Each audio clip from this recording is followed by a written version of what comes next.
Hello chess fans, this is Rick from Chess to Impress with coverage of round 1 of Tata Steel 2021.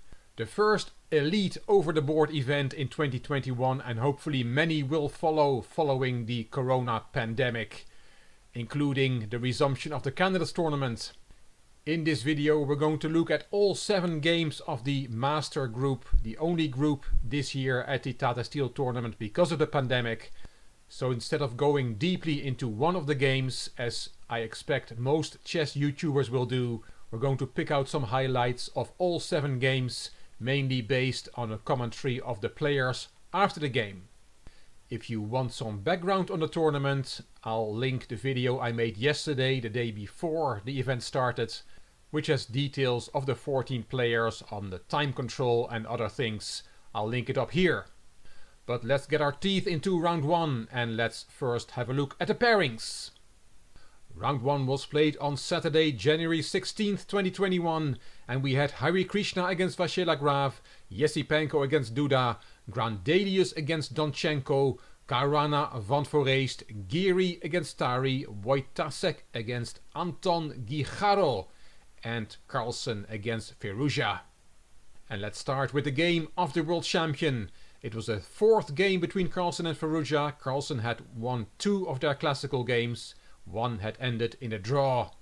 And I took some screenshots from the live broadcast. Carlsen on the left, Furuja, the young talent, formerly from Iran, currently playing under the FIDE flag, on the right. And here is Carlsen on the left with his face mask on in the opening. Another picture, and this one is from a different angle. Let's now get into the game.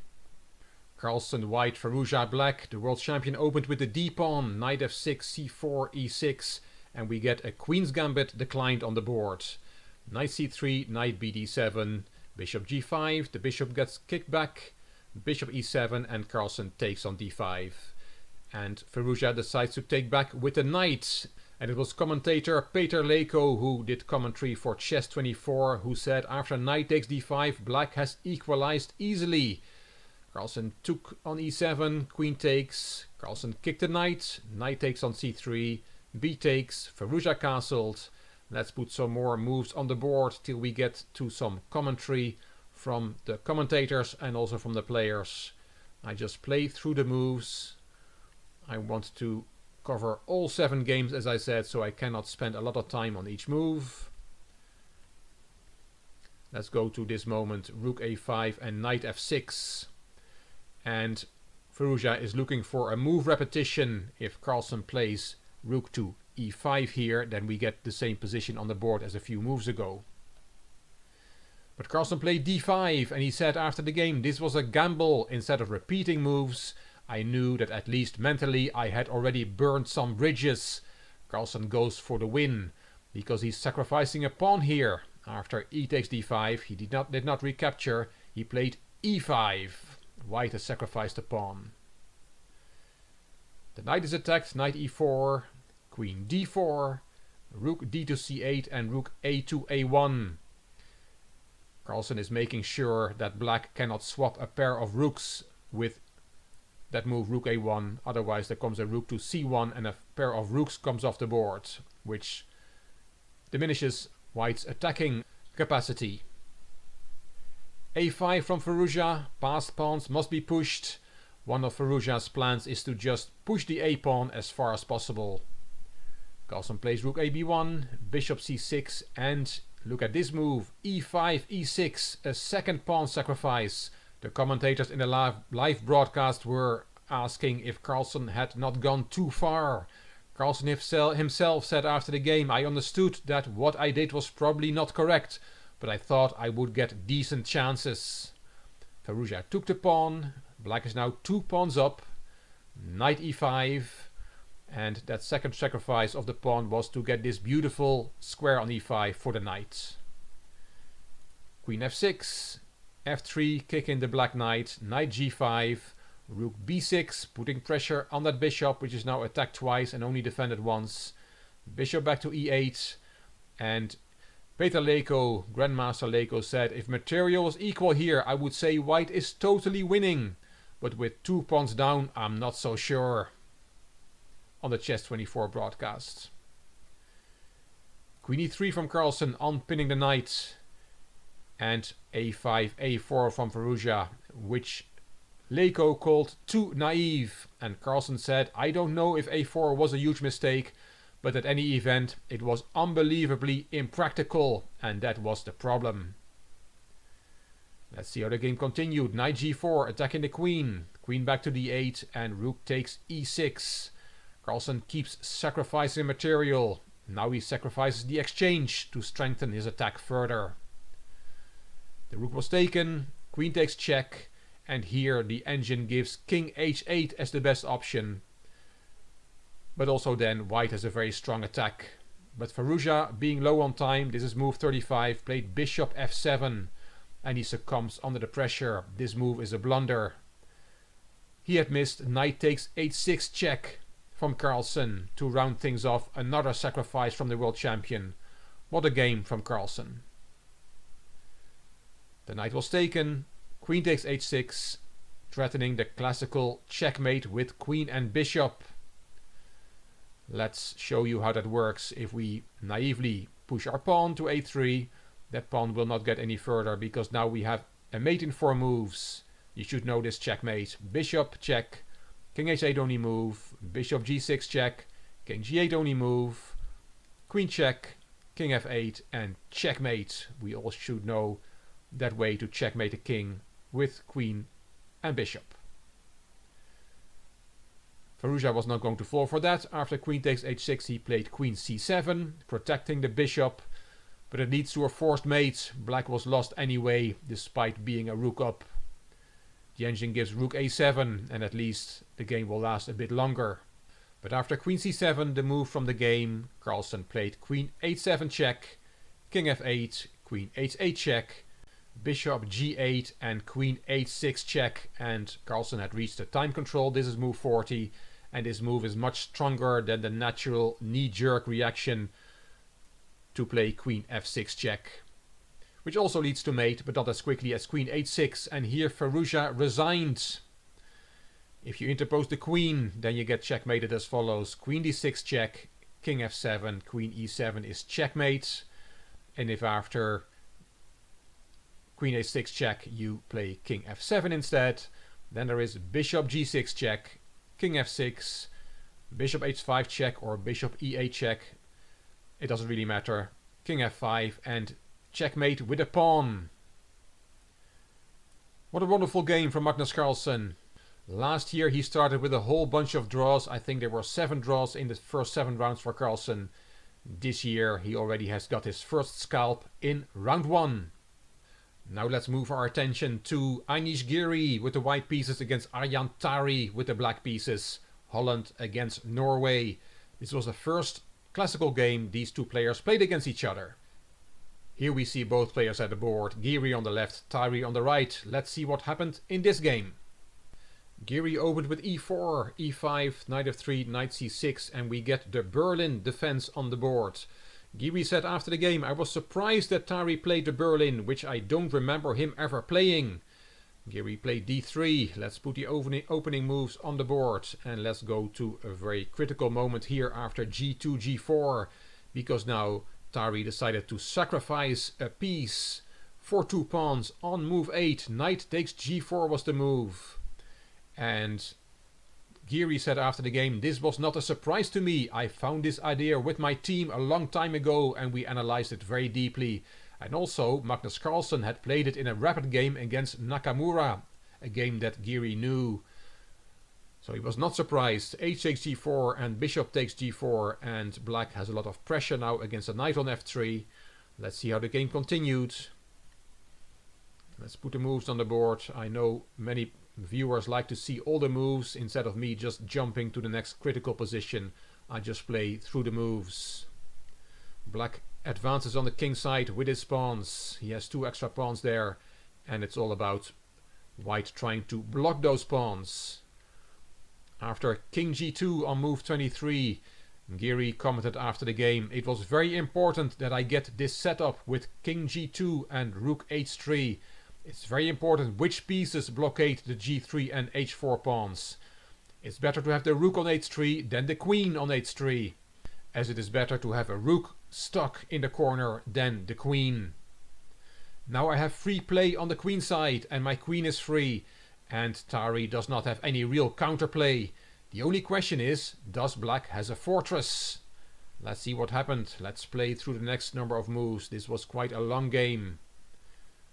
We're playing to the next critical moment. A lot of shuffling going on.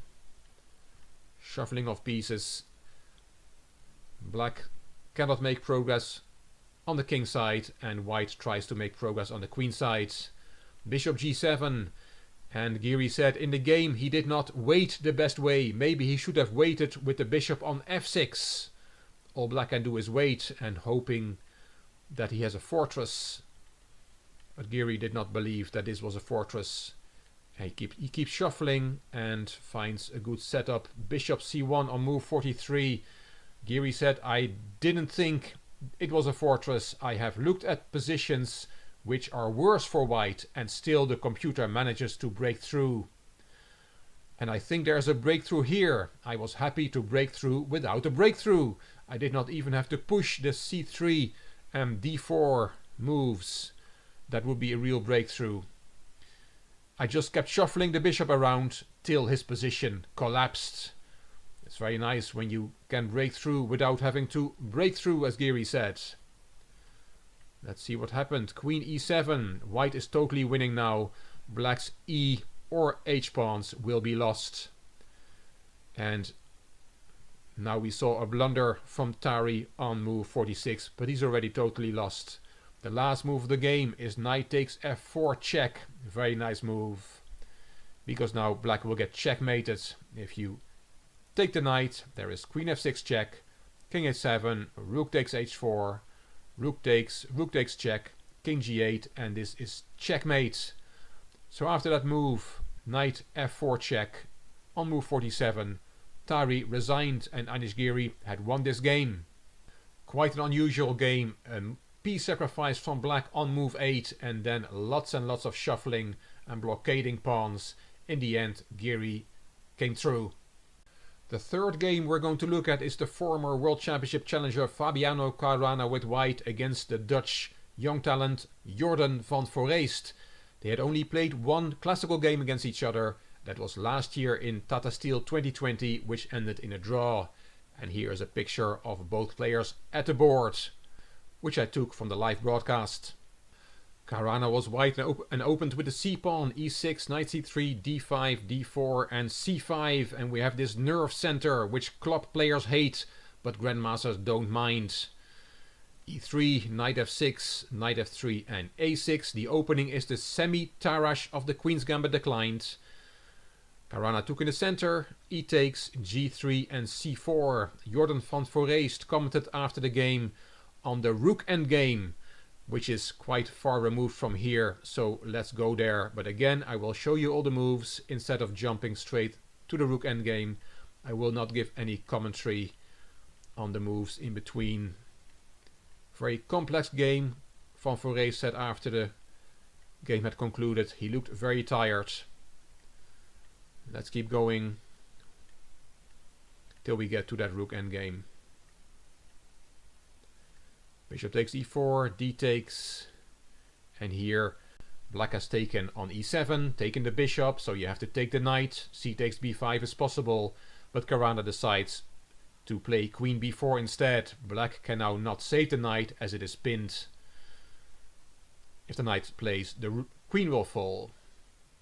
Rook c7 was played, and now Caruana took on b5 with the queen. The queens get swapped. And now we have this rook endgame. Van Forrest said after the game, I thought the rook endgame should be an easy draw, but there was no way to force it. And let's see how that rook endgame developed. And Van Forrest made a few comments on it later in this rook endgame. We are reaching move 40, which is on this move. Rook takes a3 and rook b2 on move 40. And Van Forrest called this a blunder. He said it's probably still a draw after that, but it's very nasty. His pawns on the king side are very strong, and his king, Caruana's king, is nicely guarded. Van Forrest said, I managed to escape by the skin of my teeth. Because Caruana indeed now pushed that f-pawn. He has nice pawns in the center. Rook g2 check. Van Forrest is going to sacrifice a pawn. He said, I did not see what would happen if he gets f5, f6 in. So I thought I had to get some counterplay of my own before he gets his pawns rolling. So I decided to sacrifice the e4 pawn. King f4, h5, and there goes that pawn. White is now a pawn up, but black has counterplay with his h-pawn, which runs down the board. It all the way to h2. Van Forrest said, Caruana did not find a good way to push me, so I managed to get a draw reasonably smoothly in the end. And we'll look at the last moves of the game. That h-pawn is a big distraction indeed. And more material goes off, and in this position, after move 56, both players decided that it was enough and this game had ended in a draw. A great result for Van Forrest in the first round with black against the number 2 in the world. Caruana must have been somewhat disappointed that he was not able to win this game. The next game we're going to look at is Niels Grandelius from Sweden against Alexander Donchenko from Germany. These two players were not in the original lineup but were replacements for players who dropped out because of the COVID-19 pandemic. So far they only played one classical game against each other, which was won by Grandelius. Let's look what happened in this game. Grandelius opened with the e-pawn, e5, knight f3, knight c6, bishop c4, knight f6. And at club level we see knight g5 a lot with all sorts of complications. A lot of pressure against the f7 square, but of course Donchenko knows exactly how to defend that. So d3 is more seen in Grandmaster games. Bishop c5, castling from white, d6, c3, a6. Let's put moves on the board. And here we have knight f1. Grandmaster Jan Gustafsson talked about the fact that this move is a bit odd, as it voluntarily gives up the bishop pair. But it is all main theory, because now black indeed can win the bishop pair with knight a5. Bishop brought back, the bishop gets taken, black has the bishop pair. But that is not a big deal in this variation. d5 was played on move 15 by Donchenko, and we have another nerve center. Grandelius said in his interview after the game that he had been surprised a lot by this move. It became very complicated, said Grandelius, but I thought it would be very good for me. But it seemed that black was barely surviving in every line. So Grandelius could not make it work. He thought he would get a better position after d65, opening the game from black, but it was not as good as he had hoped for. Let's see what happened. We have the bishop pair for black against the knight pair for white. And let's put more moves on the board. Let's go to the next moment when Niels Grandelius in his interview put in a comment. We have a rook endgame. Rook a2 e1 was played here, and that is just a move repetition to get closer to the time control. We're on move 31. And king e4. White has an extra pawn, but black has a much more active king, and the game should still be in the balance. After rook d2, Grandelius made a comment. He said that he thought the rook endgame was drawn despite white being a pawn up, but he did not like the move rook d2 after he thought that white was winning. Because of rook e1 check, king d3, rook e3 check, king c4, and then f2, f4, and this is indeed very good for white. h5, king g3, and now a blunder from black, rook d3. A mistake on the last move before the time control. This is move 40. Going into the king and pawn ending is not good for black. Grandelius said that if black had kept the rooks on the board, he would be quite ahead in the race as well. So he felt that even if black had not swapped the rooks, that then he still had very good winning chances. But the rooks came off the board. We have a king and pawn endgame, and that is an easy win for white, as it turns out. King g5, it's the only winning move, but it's good enough. Black resigned here. Let's see why he resigned. What can you do with black? Well, king e4 is the only move that makes sense. But then the f and e pawns come off the board and white is just winning. I'll show you how this is winning for whites. King takes, king takes, king takes, and king takes, and the c pawn will go through to queen, and this is very elementary. Niels Grandelius had won this game. A bad start for Alexander Donchenko. The next game we're going to look at is Pentala Harikrishna from India with the white pieces against Maxime Vachier-Lagrave on the black side. Vachier-Lagrave, one of the midterm leaders in the candidates tournament. This was their 9th game against each other. Vachier-Lagrave had won 2 games. Harikrishna had not beaten Vachier-Lagrave yet in a classical game, and they had played 6 draws. Let's have a look. Harikrishna opened with the e-pawn. We have the Sicilian, and we're getting a Najdorf. Let's go to the first critical moment on move 12. Knight h4, and now the engine wants to play g6 here, but Vachier-Lagrave went for knight b2 d7, and Harikrishna after the game said he went for something inferior or bad, I don't know. Knight bd7 seemed a bit strange to me. Then I got a nice grip, because now that knight can go to f5, and Harikrishna liked his position. As said, he thinks he got a nice grip on the position.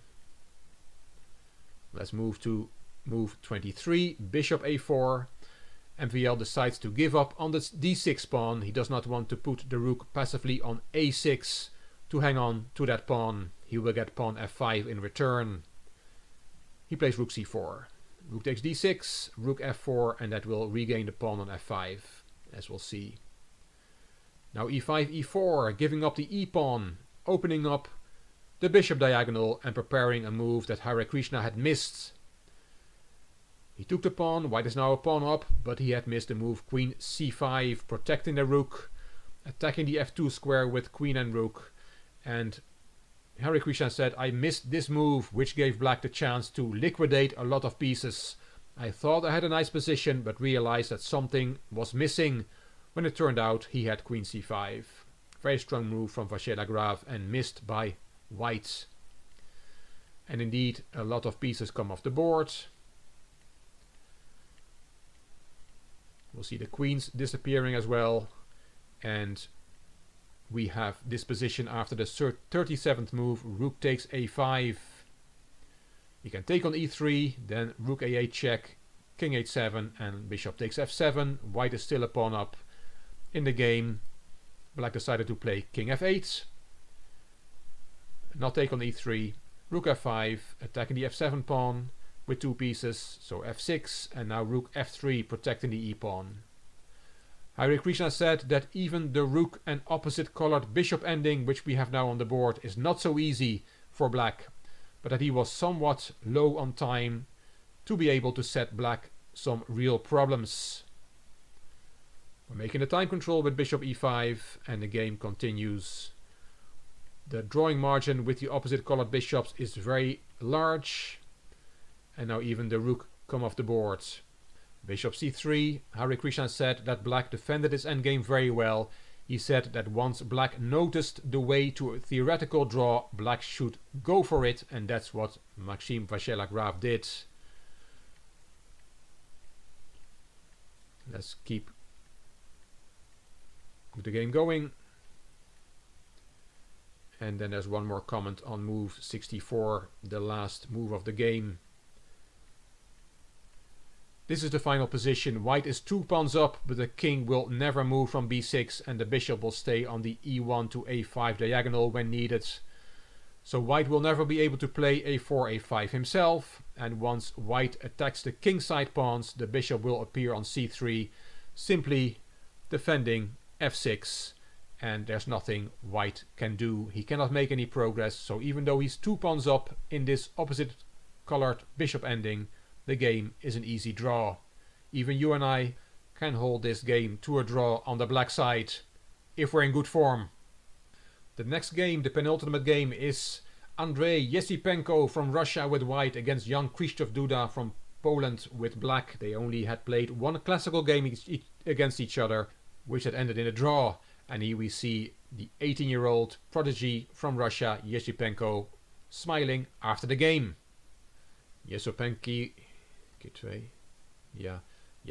opened with the e-pawn, e5, knight f3, knight f6. Duda plays the Petrov, the Russian defense. We have one of the main lines. And here bishop f5 was played. This move, not the most common move. The database gives that knight c6 or bishop d6 or bishop e7 are more popular. Bishop f5 is not that common. But of course Yesipenko knew this move. These grandmasters know everything, it seems. Let's go to move 13. Queen b3. Yesipenko said in his interview after the game that he thought he was better after the opening. The engine agrees with that statement. And after knight bc4 on the 14th move, Yesipenko played knight e5, which he called a mistake. It gives away his advantage. He had missed black's reply. And knight e3 is the move that the engine gives as a better alternative. But knight e5 was played, and Duda decided to take that knight, and after d takes e5 he played knight e4. And Yesipenko said after this move the position is about equal. And indeed the game remained in the balance. Many pieces disappeared off the board. I'll show you the remaining moves. c4, using the fact that black's d-pawn is pinned. You cannot take that pawn because then your queen is lost. So after c4 bishop b4 was played. Attacking the rook on e1, but bishop h6, ignoring the attack on the rook. White brings a counter attack in the position, which is an attack on the king. Checkmate is threatened. So the bishop hurried back to f8 to protect g7. And the game went on. More pieces come off the board. Also the queens. And we have the final position after 30 moves. Rook b4. 2 rooks and a bishop and 4 pawns each. And this game is in the balance. The players agreed to a draw. The last game was between Radoslav Wojtasek from Poland with white and David Anton Gijjaro with black. Not an easy name to pronounce. Anton Gijjaro is from Spain, so I asked a good friend of mine, who's a Spanish native, how to pronounce his name. So it's David Anton Gijjaro, okay? I can't pronounce it like that, but I will keep practicing. Maybe by the end of the tournament I will be able to pronounce it like a Spanish person does. Here we see the players, Wojtasek on the left and Gijjaro on the right. It's the longest game of the round. Let's put the opening moves on the board. Bishop g2, the opening is a Queen's Indian. Wojtasek was interviewed after the game and he did not have a lot to say. Just that he had some chances, especially when Gijjaro got low on time. He thought he was better, but didn't think it was enough for a win. He also thought that he should have got something better than the 4-against-3 rook endgame that the game went into. Let's play to that moment.